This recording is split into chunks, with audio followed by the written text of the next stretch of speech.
Boxing Cops, an English comedy by J.M. Morton. It's being done in a classroom. We ask you to suspend your disbelief. This is a chimney. This is a stove. This is the bed. This is the curtain. This will be the easiest thing to suspend your disbelief. No, this is an actor. That is... Suspend your disbelief. It's set in Victorian England, and there's two penny omnibuses and carriages, horse-drawn, there's no cars, vehicles like that. And it's a story of two men who were both at one point. One is presently engaged to a very ugly yet very rich woman who becomes fond of both of them, and one cleverly is out of the marrying her, and the other is presently trying to do it. And this is the scene where the two of them meet. They're presently both keeping in the same apartment, both living there, because one's a printer and one's a hatter. One sleeps all day and works all night, and one works all night and sleeps all day. So they meet in the stairs, and one gets the day off from work, and so comes back and meets the other one. So this is the story of the day they met, and how they were relieved of the net at the end.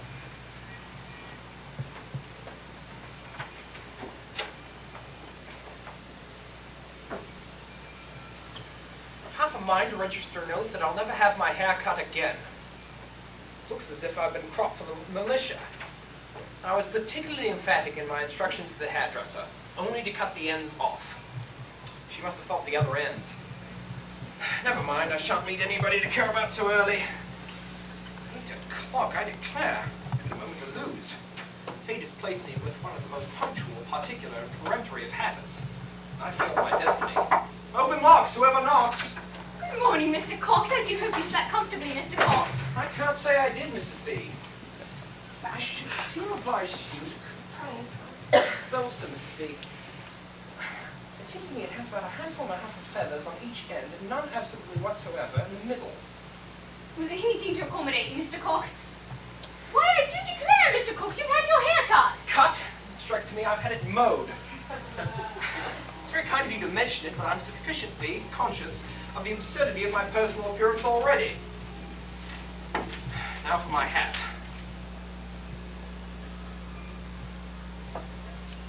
That's the effect of having one's hair cut. This hat has fitted me quite tightly before. Only I've got one or two others. No. No. No.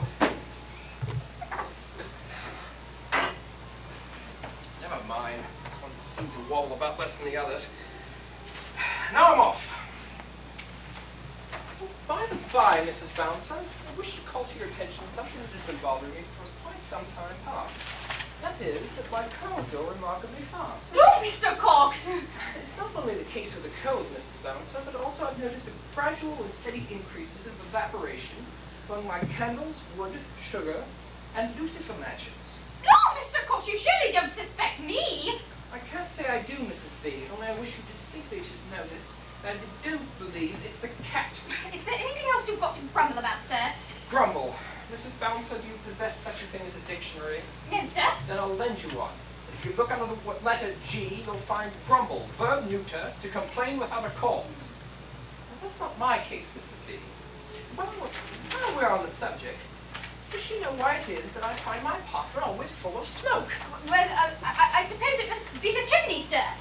The chimney doesn't smoke tobacco.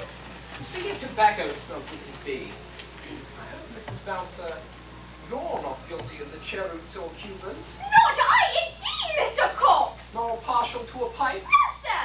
Then how was that, Well, I suppose that, well, yes, that must be it. At present I must be entirely of your opinion. I haven't got the slightest idea what you mean. Well, it's the gentleman who's got the attic, sir. He's hardly ever without a pipe in his mouth. There he sits with his feet on the mantelpiece. The mantelpiece?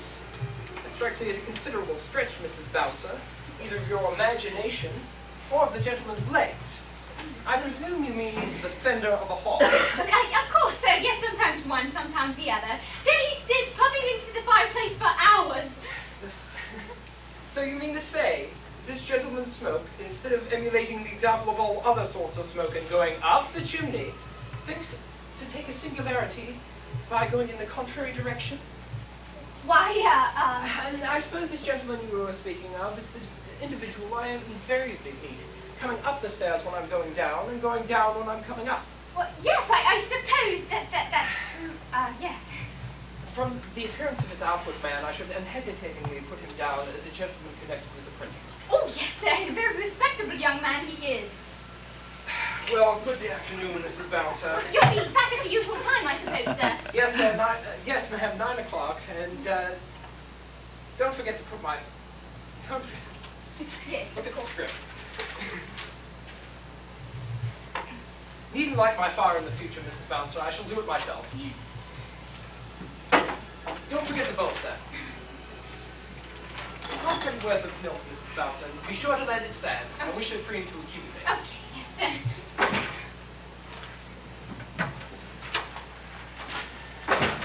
Gone at last, I swear. It was all in trouble for fear that Mr. Vaux would come in before Mr. Cox had gone out. But luckily they've never met, and what's more, they're not likely to do so. Mr. Vaux is hard at work at the newspaper office all night, so that I'm getting double the rent for my room, and neither of my lodgers are any the wiser for it. What a capital idea of mine that it was. But I haven't an instant to lose. First of all, I've got to get Mr. Cox's things out of Mr. Vaux's way.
Divesting myself of my garments and going to bed.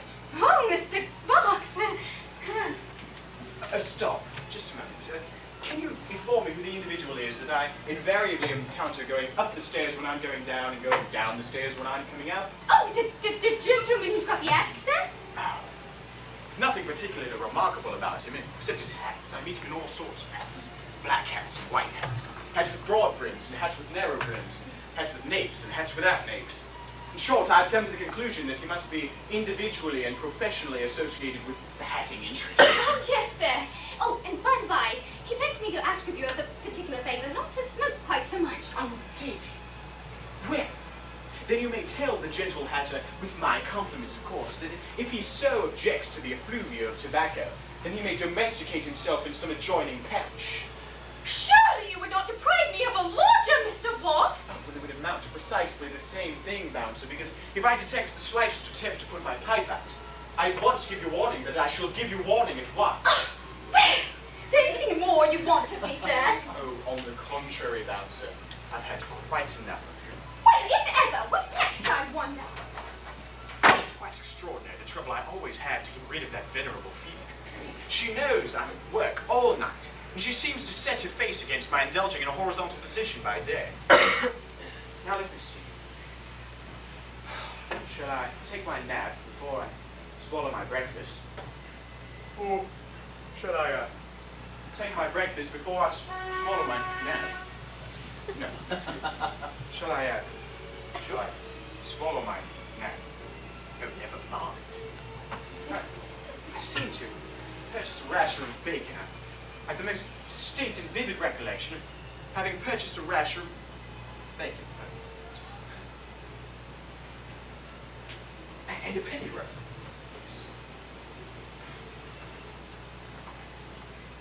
To light the fire. Where are my lucifers? Oh, this is too bad, Bowser. This is by several degrees too bad. Not 3 days ago, I bought a whole box of lucifers, and now there's but one. I'm full aware that she purloins my coals, and my candles, and my sugar. But I did think, oh yes, I did think that my lucifers would be secret.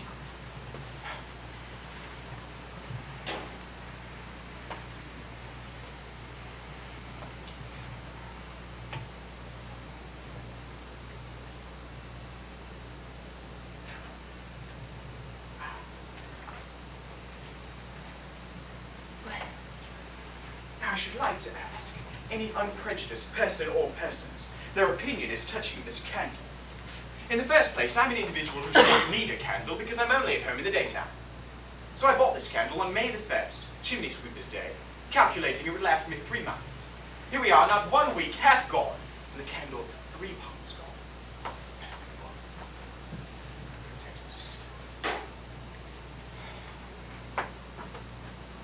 Mrs. Bouncers been using my gridiron.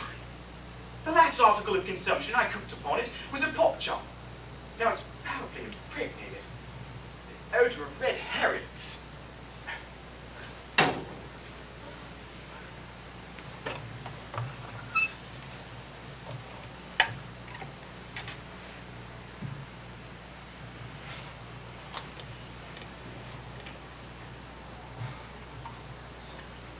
I am sleepy, to be sure. I'd indulge myself in a nap if there were anyone to superintend the turning of my bacon. Oh, goodness. Perhaps in the turn itself, I must take a nap. Well, here goes.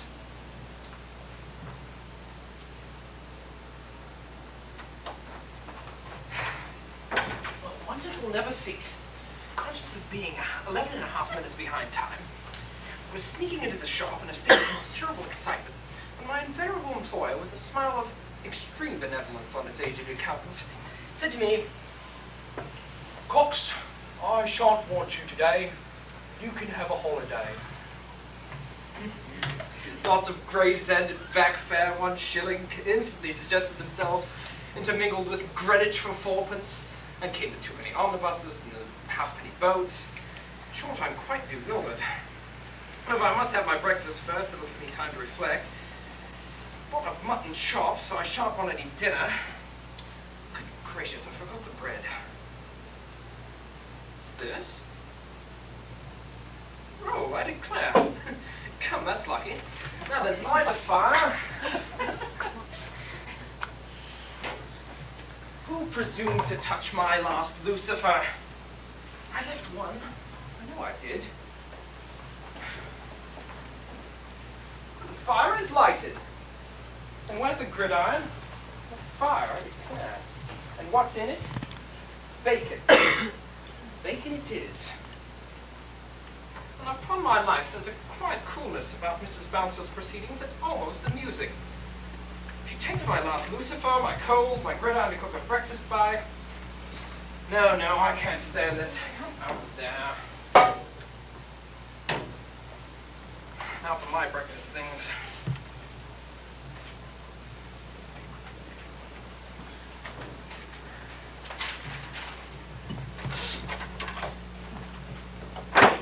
Come in.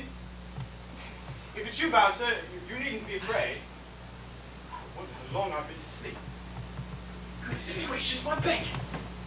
Hello. What's this? A chop? Whose chop? Mrs. Bouncer's, I'll be bound. She thought to cook herself breakfast while I was asleep. With my coal and on my gridiron. Where's my bacon? Well, here it is. You know, Bouncer's really going to get it this time. Shall I curb my indignation? Shall I falter in my vengeance? No. So much for Bouncer's breakfast. Oh.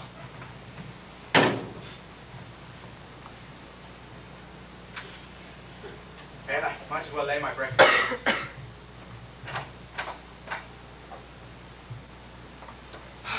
Come in. Oh, goodness, my chop. Hello.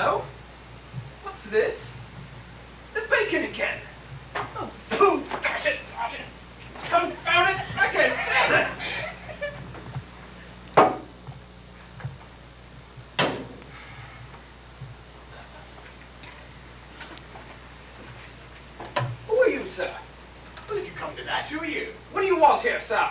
Well, if you come to that, what do you want? The printer. It's the attic. Go to your attic, sir. My attic? Your attic, sir. Printer, I shall do you a frightful injury if you don't instantly leave my apartment. Your apartment? It's my apartment, you contemptible hatter, you. Your apartment? Come, I like that. Look here, sir. Mrs. Bounce's receipt for the last week's rent, sir. Ditto, sir. Thieves! Murder! Mrs. Bouncer! Mrs. Bouncer! What's the matter? Immediately remove this hatter. Immediately turn out that printer. Well, gentlemen. Explain. Whose room is this? Yes, woman, whose room is this? It's my room, isn't it? No. There, you see, the room belongs to me. No. It belongs to both of you. Please don't be angry, gentlemen, but you see, this gentleman only be gone during the day. That gentleman only gone at night. I thought I might venture until my little back second floor room was ready. When will your little back second floor room be ready? Why, tomorrow? I'll take it. So will I. Excuse me, gentlemen, but if both of you take it, you may as well just stay where you are. True. I spoke first, sir. Oh, with all my heart, sir. The little back second floor room is yours. Now go. Go. Now, Who? don't quarrel, gentlemen. There used to be a little partition here. Then put it up. Okay, I'll see if I can get the room ready just as soon as I can. Now, don't keep to your tempers.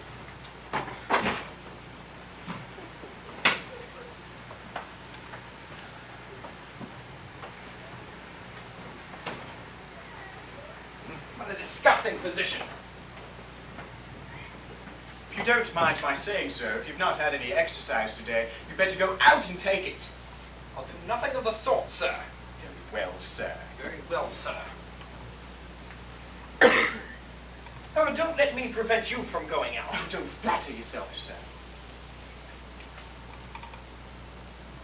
Hello, that's my row.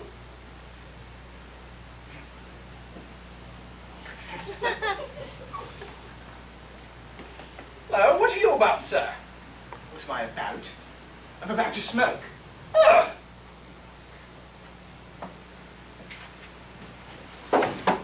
Hello, put that window down, sir. Then you put your pipe out, sir. There.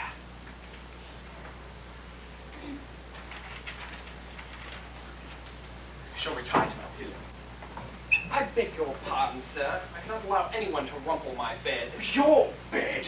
Harkee, sir, can you fight? No, sir. No? Then come on. Sit down, sir, or I shall instantly vociferate Do police. I say, sir? Well, sir? Although we are doomed to occupy the same room for a few hours longer, I don't see any necessity for our cutting each other's throats. Not at all. It's an operation I should decidedly object to. And after all, I've no violent animosity to you, sir. Nor have I any rooted antipathy to you, sir. Besides, it was all Mrs. Bouncer's fault, sir. Entirely, sir. Very well, sir. Very well, sir. Take a bit of roll, sir. Thank you, sir.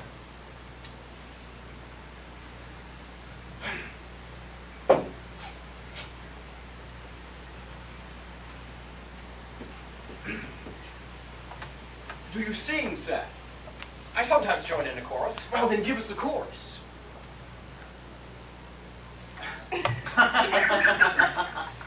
Have you seen the boast you mean, sir? No, sir. My wife wouldn't let me. Your wife. I mean my intended wife. Well, that's the same thing. I congratulate you. Thank you. You needn't disturb yourself, sir. She won't be coming around here.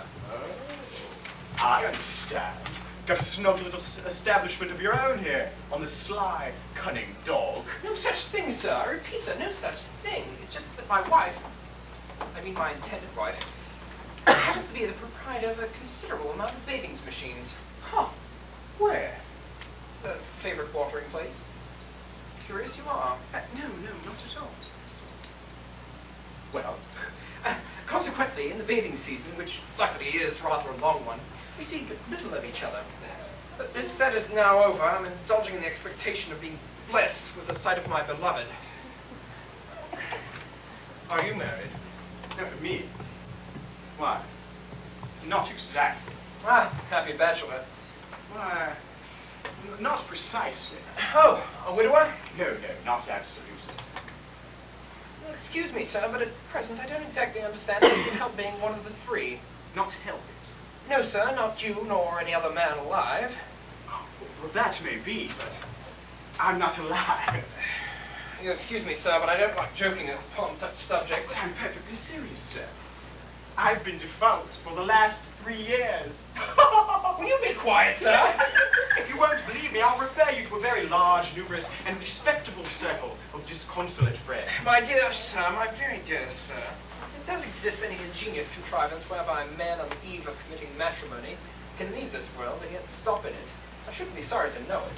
Oh, well, then I presume I'm not to set you down as being frantically attached to your intended. Well, not exactly, and yet at present I'm only aware of one obstacle to doting upon her. That is, I can't abide her. Then there's nothing more easy. Do as I did. I will. What is it? Drown yourself. Be quiet, sir. Oh, listen to me. 3 years ago, it was my misfortune to captivate the affections of a still blooming, though somewhat middle-aged widow at Ramsgate. Singular enough. Just my case 3 months ago at Margate. Well, sir, to escape my importunities, I came to the determination of enlisting into the Blues, or lifeguards. So did I. How very odd. But they wouldn't have me. They actually had the effrontery to tell me that I was too short. And I wasn't tall enough. So I was obliged to content myself with a marching regiment. I enlisted. So did I. Singular coincidence. If no sooner done so, than I was sorry for it. So was I. My infatuated widow offered to purchase my discharge on just one condition, that I lead her to the altar. Just my case. I hesitated. At last, I consented. I consented at once. The day fixed for the happy ceremony at length drew near. In fact, far too near to be pleasant. So I suddenly discovered that I wasn't worthy to possess her, and I told her so. When instead of being flattered by the compliment, she flew upon me like a tiger of the female gender. I rejoined when suddenly something whizzed past me within an inch of my ear, shivered into 1,000 fragments against the mantelpiece. It was the slop basin. I retaliated with a teacup. We parted, and the next morning I was served with a notice of action for breach of promise. Well, sir? Well, sir, Reuben stared me in the face. The action proceeded against me with gigantic strides. I took a desperate resolution. I left my home early one morning, with one suit of clothes on my back and another tied up in a bundle under my arm. I arrived on the cliffs, opened the bundle, deposited the suit of clothes on the very verge of the precipice, took one look down into the yawning gulf beneath me, and walked off into the opposite direction. Dear me! I think I begin to have some slight perception of your meaning. Ingenious creature! You disappeared, the suit of clothes were found? Exactly. Into one of the pockets of the coat, or the waistcoat, or the pantaloons, I forgot which. There was also found a piece of paper with these affecting farewell words. This is the work, O Penelope Ann. Penelope Ann? Penelope Ann? Penelope Ann. Originally widow of William Wiggins. Widow of William Wiggins. Proprietor of bathing machines. Proprietor of bathing machines. At Margate? At Ramsgate. It must be she. And you're the box. The lamented long-lost box. I am. I was about to marry the interesting creature you so cruelly deceived. Huh. Then you are Cox. I am. I heard of it. I congratulate you. I give you joy. Now I think I'll go and take a stroll. No, you don't. I'll not lose sight of you till I've restored you to the arms of your intended. My intended? You mean your intended? No, sir, yours. How can she be my intended now that I'm drowned? You're no such thing, sir, and I prefer presenting you to Penelope Ann. I've no wish to be introduced to your intended. My intended? How can that be, sir? You proposed to her And first. what is that, sir? I came to an untimely end, and you popped the question afterwards. Very well, sir. Very well, sir. You're much more worthy than I am, sir. Permit me, then, to follow the generous impulse of my nature. I give her up to you. Oh, benevolent being. I wouldn't rob you for the world. Good morning, sir. Stop! No, unhand me, hatter, or I shall cast off the lamb and assume the lion. Who? Who an insult to my very face, under my very nose. You know the consequences, sir. Instant satisfaction, sir. With all my heart, sir. Mrs. Master! Mrs. Master! Easy, gentlemen!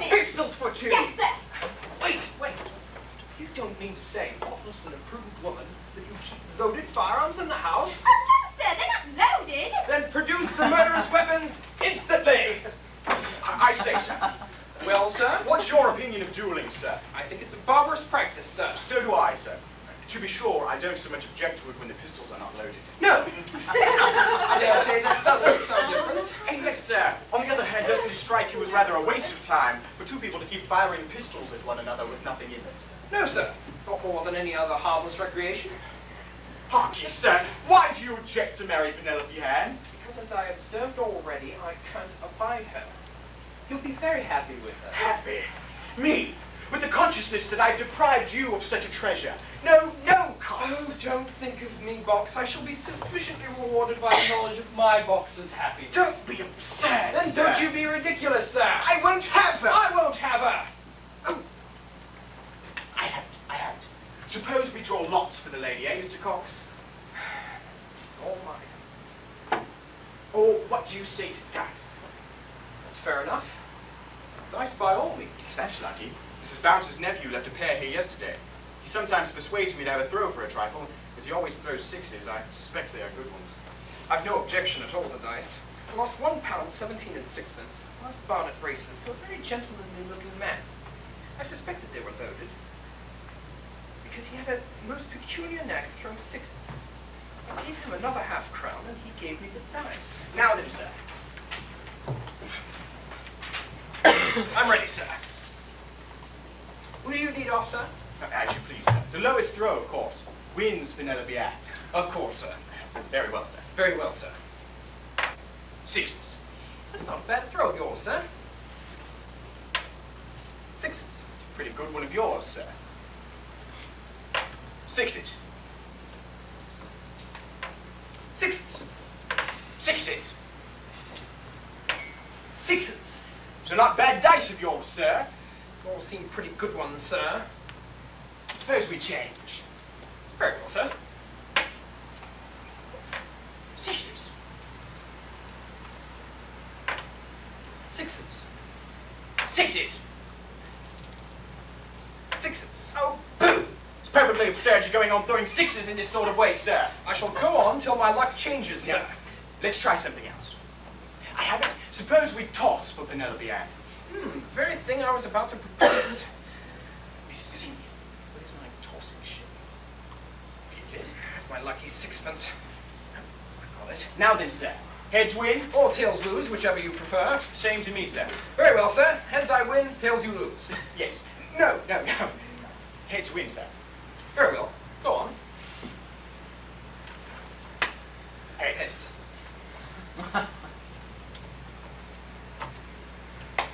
Heads. Oh, aren't you rather tired of turning up heads, sir? To vary the monotony of our proceedings by an occasional tail, sir. Heads. Heads. Oh, stop, sir. Will you permit me?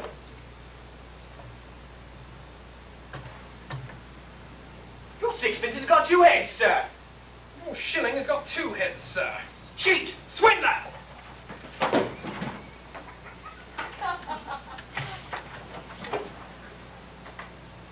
Is the little back second floor room ready? Not quite. I can't seem to find the pistols, sir. But I have a letter for you. It came by the Giroux post yesterday. I'm sure I don't know how I forgot it, so I carefully put it in my pocket right here. You've kept it carefully in your pocket ever since. Oh, yes, sir. I do hope you'll forgive me. Oh, by the by, I paid 2 pence for it. You did? Then I do forgive you. Margate. Postmark decidedly says Margate. Oh, doubtless a tender epistle from Penelope Ann. Then read it, sir. Oh, me, sir? Of course. You don't expect I should read letter from your intended. From my intended poo. It's addressed to you, C-O-X. See? It's rather like a B. Oh, nonsense. Fracture the C off.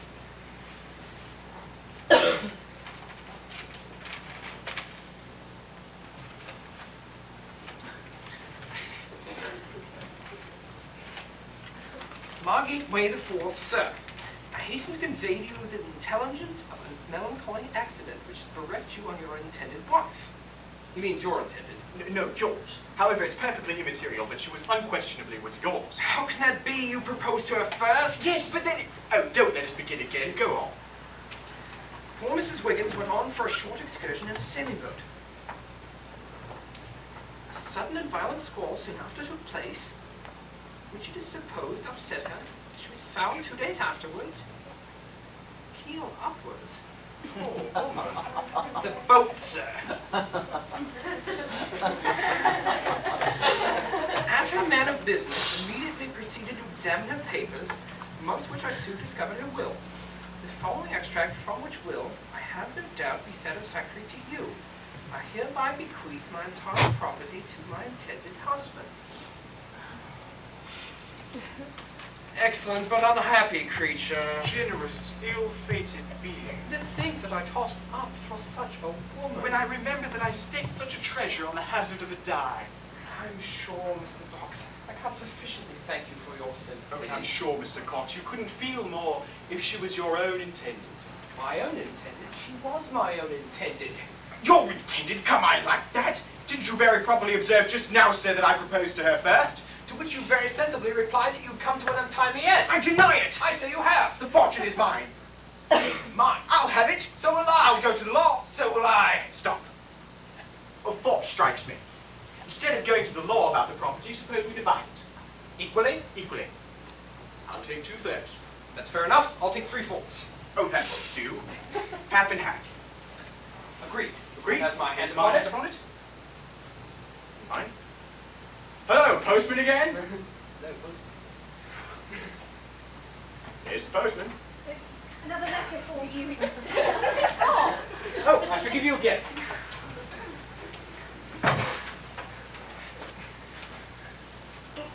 That was a trifle from Margate.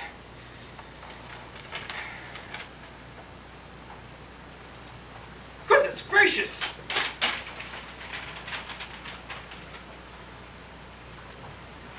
Gracious goodness! Happy to inform you, false alarm. Suddenly, squall, boat upset, Mrs. Wiggins, your intended, Picked up by a steamboat, carried to Boulogne, returned here this morning, start by early train tomorrow. and be with you at 10 o'clock exact. I'm sorry that the most important business of the Colonial Office will prevent my witnessing the truly happy meeting between you and your intended. Good morning. It's obviously for me to retire. Not for worlds would I disturb the recaptures meeting between you and your intended. Good morning. You'll excuse me, sir, but our last arrangement was that she was your intended. No, yours. No, yours! Yours! Yours! Ding dong. Oh, what's that? Catch one at the door. No, it's a two-penny omnibus. Ali got out. There's no mistaking that majestic person. It's Penelope Ann. Your intended. Yours! Yours! Oh, hark, she's coming upstairs. Shut the door!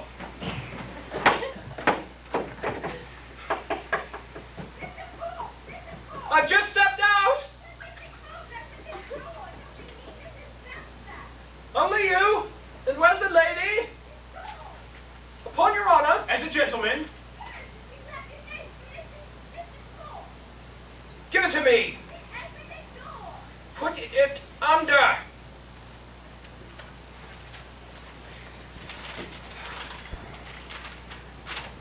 Dear Mr. Cox, pardon my candor. But being convinced that our feelings, like our ages, do not reciprocate, I hasten to apprise you of my immediate union with Mr. Knox. Huzzah! Cheers for Mr. Knox! Wonderful, Lovely Mr. Knox! Lovely man! What a beautiful man! Second floor room is quite ready. I don't want it. No more do I. What shall part us? What shall tear us asunder? Fox! Cox! You'll excuse the apparent insanity of this remark, but the more I gaze upon your features, the more I'm convinced that you're my long-lost brother. Very observation I was going to make to you. Oh, tell me, in mercy tell me, have you such a thing as a strawberry mark on your left arm? No? Then it is he! Of course we stop right where we are. Of course. But between you and me, I'm rather to this house. So am I. I begin to feel quite determined. Everything's so clean and comfortable. And I'm sure the mistress of it, from what I've seen of her, is very anxious to please. So she is. I vote, Fox, that we stand by her. Agreed. There's my hand upon it. Join the chores. Agree that the house is big enough to hold the both of us. Then Box And Cox are satisfied. Yeah.